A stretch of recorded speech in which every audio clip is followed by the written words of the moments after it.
Hello mga ka-JMoms! Kung bago ka pa lang sa aking channel, mag-subscribe ka na at i-click ang bell button para updated ka sa aking mga videos. For today's video, tuturuan ko kayo gumawa ng tracing worksheets. Sa inyong screen, i-type lang ang toolsforeducators.com/writing/. Yan, type nyo lang ng i-type. Pagka-type nyo, ang lalabas ay ang Tools for Educators. Diyan na ngayon tayo gagawa ng tracing worksheets. I-scroll down nyo, makakakita kayo ng mga iba't ibang topics na pwede nyo magamit sa inyong mga anak. Meron tayong adjectives, animals, bathroom, bedroom, body parts. Halimbawa natin ay ang animals. Gawa tayo ng worksheets para sa animals.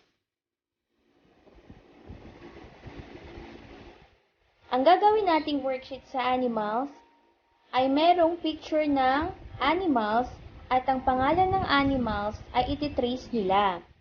Yan, pag kinlik nyo yan, maraming lalabas na mga iba't ibang uri ng animals. Pili kayo kung anong gusto nyo. Sa text line 1, isusulat ang salitang bear. Ganun din sa text line 2. Sa picture number 2, pili ulit kayo ng animals na gusto ninyo. Pare-parehas lang ang gagawin ninyo hanggang matapos ninyo ang picture 6.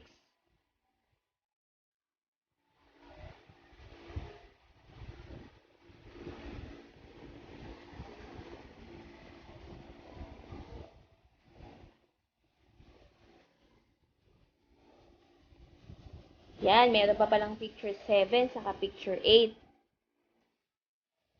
So, marami pala tayong animals dito. Siguradong matutuwa yung mga anak ninyo pag nakita nila yung mga pictures ng animals. At higit sa lahat, matututo silang magsulat ng pangalan ng animals na yon.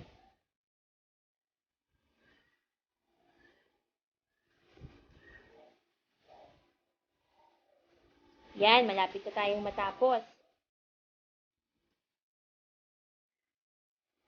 Once na matapos nyo na,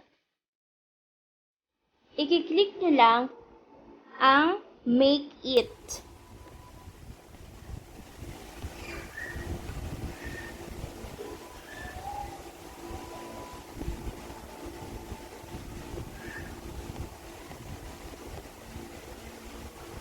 Ayan!